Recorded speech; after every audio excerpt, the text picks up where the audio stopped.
Hello and welcome. Right now, you know what's wild? When you flip on the television news or scroll your feed on the internet, you are not just getting the headlines, you are getting a version of reality that has been quietly shaped and brought and reshaped again by a handful of richest men on this planet. Men who made their fortune, their billions in rockets, softwares, shopping empires, but not in the newsrooms. And here is the gut punch. When those same men have defense contracts, regulatory fights, or direct lines to the White House on the line, the story you get starts to bend, not always with screaming headlines. Sometimes it is quite a non endorsement here, a sudden strategic reset there. A few hundred journalists shown the door, but the frame around everything from gas prices spiking during a foreign conflict to how we even understand power in Washington, it shifts. And once you see it, you cannot unsee how it is hollowing out the one thing we are supposed to trust, the truth. This is In Focus with Dr. Adeel, where we cut through the noise and look at what's really driving the headlines. Now, let me tell you why this should alarm every single one who still believes in a free press. Picture this: your local paper or the network you grew up watching gets swallowed by a billionaire whose bigger businesses needs favor from the government. Would you trust every word without wondering what's being softened to protect the bosses? That's exactly the dynamic playing out across American media right now.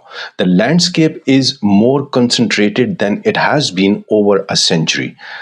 A tiny club of ultra wealthy owners with empires far beyond journalism control outlets that reach tens of millions every day. And the stakes hit your wallet and your democracy. When coverage tilts to avoid upsetting power, it wraps how we all see war, election, the economy, even why your grocery bills or gas prices explode when tension flares in the Middle East. The central question we are wrestling with today is blunt. Why are these billionaires gobbling up more and more legacy news organizations? It is not philanthropy. It is not charity. As the content make it clear, they are not in it to chase the next Watergate scandal. And what happens to truth telling when the people writing the first draft of history have every incentive to cozy up to the Trump White House instead of speaking truth to it? We are seeing high profile buyouts and quieter ideological resets. Outlets that once held power accountable are now navigating owners who bring their own worldview and their own massive non media interests. Let me back up, because if I do not give you the full context, the rest won't hit the way it should. This isn't brand new thing in American media. American media has been shaped by tycoons since late 1800s. Think about William Randolph Hearst, Joseph Pulitzer, the yellow journalism era. But fast forward to the internet age, and the numbers are staggering. More than half of the traffic on major news sites last year, over 20 billion visits, went to the outlets controlled by just 7 families or their corporate entities, the Murdochs, the Allisons, and others. These newsrooms were already squeezed by collapsing ad revenue and cutthroat online competition, ripe for the picking. And the new owners, many see media as a business metric, a tool for long term shareholder value, political influence, and staying on the right side of president who rewards allies and punishes critics. Let's start with the clearest case study that shows exactly how this plays out. The Washington Post under Jeff Bezos back in 2013. Bezos swooped in when the paper was on the brink of insolvency. For years, he largely stayed hands off. During Trump's first term, the Post stood tall, and we all remember the motto still on the building: democracy dies in darkness. Bezos defended the newsroom. Marty Baron, the executive director, then said their early conversations were really good. Bezos promised runway, investment, and independence, and he delivered at first. But things changed. Just before the 2024 election, the Post broke decades of tradition and refused to endorse a presidential candidate, a move widely tied to Bezos himself. That single decision cost them more than 250,000 subscribers, roughly 10% of their paying customers. Then came the ideological pivot. Bezos ordered the editorial board to focus on personal liberties and free markets. Voices to the left of center largely gone. And in early 2026, the real gutting. Over 300 journalists laid off in one sweeping round. Entire departments shuttered, from sports to books to large chunks of international coverage. Executive editor Matt Murray called it a strategic reset. Barron, watching from outside, did not mince words. He said, "I think it's a disgrace actually what has occurred. I think there has been managerial malpractice, even ownership malpractice. For a man worth around 250 billion, the Post's annual losses were pocket change. But the direction? It aligned neatly with repairing ties to Trump. Bezos has dined with him. Amazon has government contracts. Is this a coincidence? It's up to you to think about it. Or it is the kind of alignment that makes tough coverage suddenly inconvenient. But here is where it starts to get darker, and we'll circle back why this pattern keeps repeating with other owners. Let's shift to television, where the change hits millions faster and harder. Take Paramount and CBS. In 2025, the Ellison family, Larry Ellison, the Oracle billionaire and vocal Trump supporter, and his son David completed the Skydance merger that put them in control. One of their major moves, installing Bari Weiss, founder of the conservative-leaning Free Press, as editor-in-chief of CBS. Zero traditional broadcast experience, but what they saw in her was ideological fit. A self-described Zionist, vocal conservative, someone who would shape the network.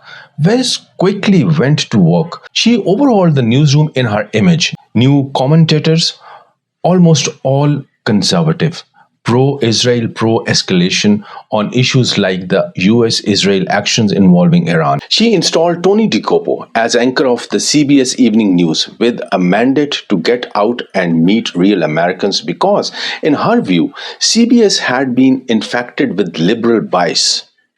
Early ratings for the evening news, they went down in the first weeks. Viewers are not stupid. They sensed the puppet strings. Suddenly, 60 Minutes wasn't the fearless bulwark it once was. It had some fear and favor. The Ellisons aren't stopping at CBS. They have eyed Warner Brothers, Discovery, and CNN. Larry Ellison has been seen in the Oval Office alongside Rupert Murdoch, another pro-Trump media mogul, whose empire Fox News Corporation still dominates. Across the board, owners with defense ties, billion-dollar contracts unrelated to news or stock-heavy paydays suddenly steer coverage. When news becomes inconvenient to their bigger businesses, journalists pay the price.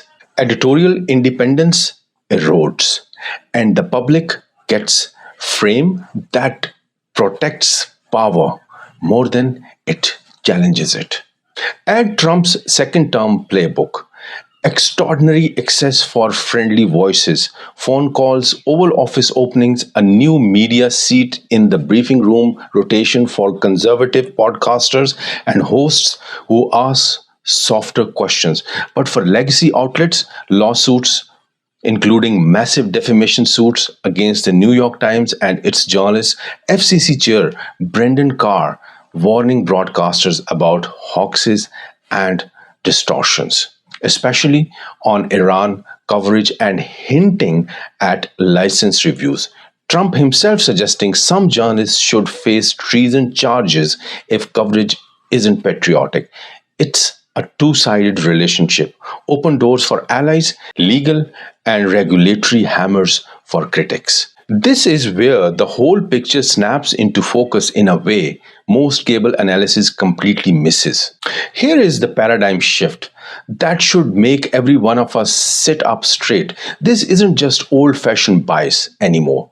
This is concentrated power meeting, treating media as one more lever in their empire building. Not always crude propaganda, but something subtler and more dangerous, protecting shareholders' value, repairing White House relationships, avoiding security that could cost contracts or stock prices. CEOs paid in stock do not want headlines that spook Wall Street. Marty Baron captured it perfectly. The early Bezos era promised independence now, sickening efforts to curry favor with President Trump. At CBS, Bari Weiss redraws the lines acceptable debates, pro-war voices amplified on Iran, while dissenting ones sidelined. Real journalists, people who have covered wars, scandals, human suffering, are left navigating owners whose priorities are not the next big expose, but the next regulatory win. And Trump's White House plays it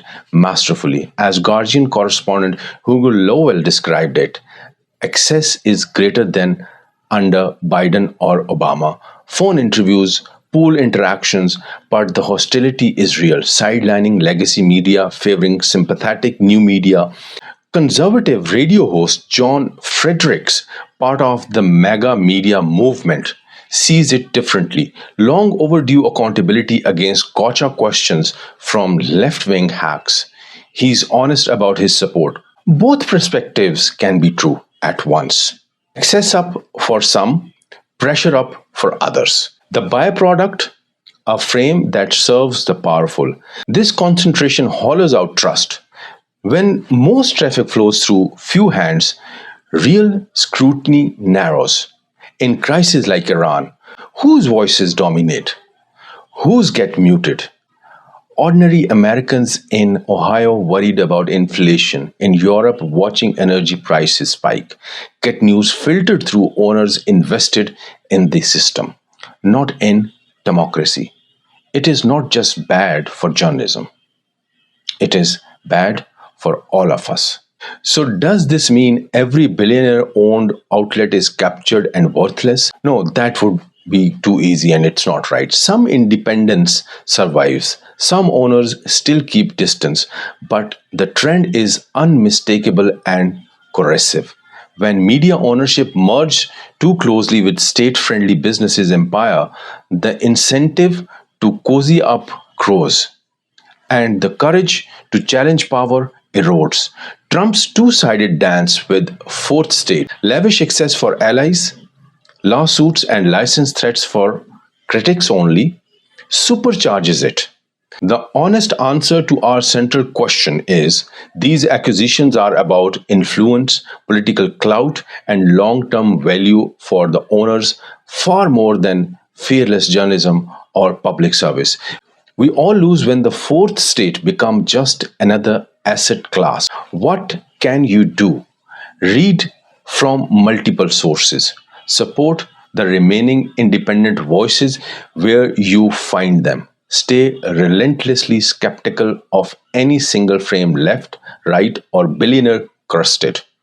Ask the hard questions. Who owns this story? And what else do they own that might be shaping it?